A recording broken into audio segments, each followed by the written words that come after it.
Assalamualaikum warahmatullahi wabarakatuh. Perkenalkan, nama saya Dia Puspita Wulandari dengan NIM 25010503334, presensi 19 dari Rombel H angkatan 2025.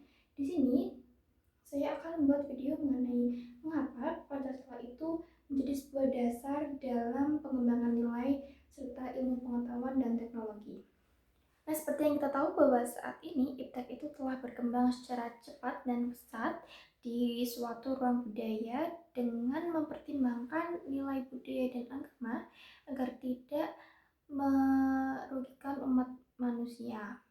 Nah, Pancasila sebagai ideologi negara di sini berperan sebagai rambu normatif, paradigma pembangunan, dan juga sumber etika ilmiah, di mana dalam ranah rambu normatif, nilai-nilai Pancasila di sini menjadi sebuah pengendali atau kontrol terhadap IPTEK untuk membedakan hal yang baik dan buruk, hal yang pantas dan tidak pantas, serta hal yang boleh atau tidak boleh dilakukan. Sedangkan dalam ranah paradigma pembangunan dalam aspek nasional meliputi politik, ekonomi, sosial, budaya, hukum, dan juga pertahanan itu harus bersumber dan terencana untuk mencapai tujuan yang terkandung di dalam Pancasila. Sedangkan Pancasila sebagai sumber etika ilmiah dalam nilai-nilai silanya meliputi nilai ketuhanan, kemanusiaan, persatuan, kerakyatan, dan keadilan menjadi landasan moral, panduan, serta standar evaluasi dalam perkembangan IPTEK di Indonesia. Lalu, mengapa Pancasila itu diperlukan? Nah, Pancasila diperlukan itu karena IPTEK membawa dampak secara signifikan, yaitu dampak negatif dan juga positif, di mana dampak positifnya IPTEK ini akan memajukan peradaban manusia, tetapi dalam konteks dampak negatifnya, IPTEK juga akan merusak peradaban manusia. Nah, Pancasila di sini juga berfungsi untuk mencegah sekularisme, pragmatisme, dan pengabaian nilai spiritual, kemanusiaan, dan sosial, serta menangkal dampak globalisasi seperti individualisme, sifat konsumtif, dan westernisasi akibat ilmu pengetahuan dan teknologi. Kemudian yang kedua, mengenai konsep Pancasila sebagai dasar nilai dalam pengembangan IPTEK, itu yang pertama, IPTEK ini berkembang tidak bertentangan dengan nilai Pancasila. Maksudnya, ketika IPTEK ini berkembang, maka ia akan menyesuaikan di kemudian hari terhadap Pancasila. Kemudian yang kedua, Pancasila itu sebagai rambu normatif untuk mengendalikan IPTEK. Dan yang ketiga, Pancasila di sini itu berakar dari nilai budaya dan juga bangsa sendiri. Kemudian yang ketiga, mengenai penjabaran nilai sila Pancasila dalam etika ilmiah. Dalam sila yang pertama atau sila ketuhanan, IPTEK ini memberikan kita kesadaran mengenai tanggung jawab sosial dan juga cara untuk menjaga keseimbangan spiritualitas. Kemudian sila yang kedua atau sila kemanusiaan, IPTEK itu menjunjung tinggi martabat manusia dan tidak mengeksploitasinya. Kemudian sila yang ketiga atau sila persatuan, IPTEK ini memicu kerjasama nasional dalam bentuk riset dan teknologi. Kemudian sila yang keempat atau sila kerakyatan, IPTEK di sini atau keputusan ilmiah yang didapat itu melalui musyawarah, transparansi, dan juga didapat secara demokrasi untuk mencapai mufakat.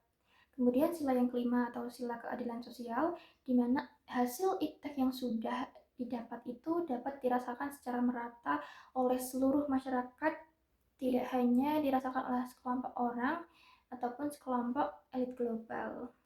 Kemudian yang keempat, mengenai sumber historis, sosiologis, dan juga politis.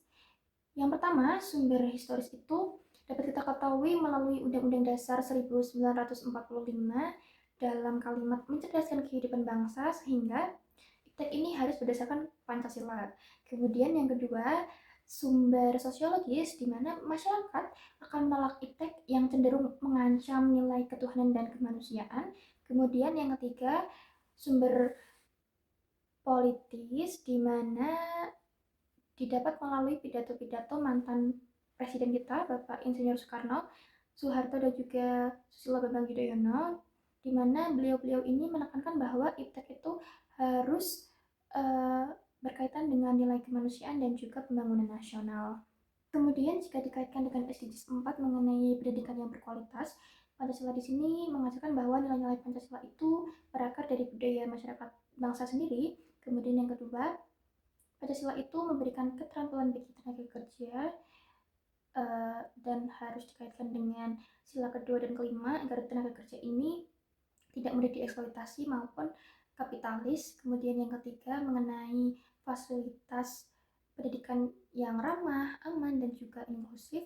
Serta yang keempat mengenai kesetaraan gender di mana semua gender mendapatkan kesempatan yang sama dalam perkembangan iptek ini. Kemudian yang kelima mengenai tantangan implementasi Pancasila sebagai dasar nilai dalam pengembangan iptek itu yang pertama yaitu mengenai kapitalis global di mana ekonomi Pancasila belum terwujud secara nyata.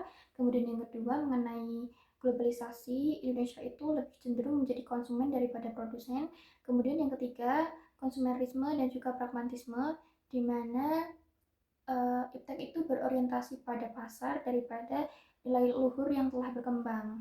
Kemudian yang keenam, urgensi mahasiswa, di mana kita sebagai mahasiswa itu dapat menjadikan Pancasila sebagai rambu normatif selama pembelajaran maupun bersosialisasi. Kemudian yang kedua, kita bisa menciptakan lingkungan yang inklusif, toleran, gotong royong, kemudian berkeadilan, dan yang terakhir kita bisa menjadi individu yang Pancasilais, di mana individu yang religius, humanis, nasionalis, dan juga demokratis dan adil. Sehingga dapat kita simpulkan bahwa Pancasila sebagai dasar nilai dalam pengembangan iptek itu berfungsi untuk menjadi pengendali dan juga menjadi tujuan dan standar evaluasi agar iptek yang berkembang di Indonesia tidak menyalahi nilai-nilai luhur atau nilai-nilai Pancasila yang sudah berakar dari lama.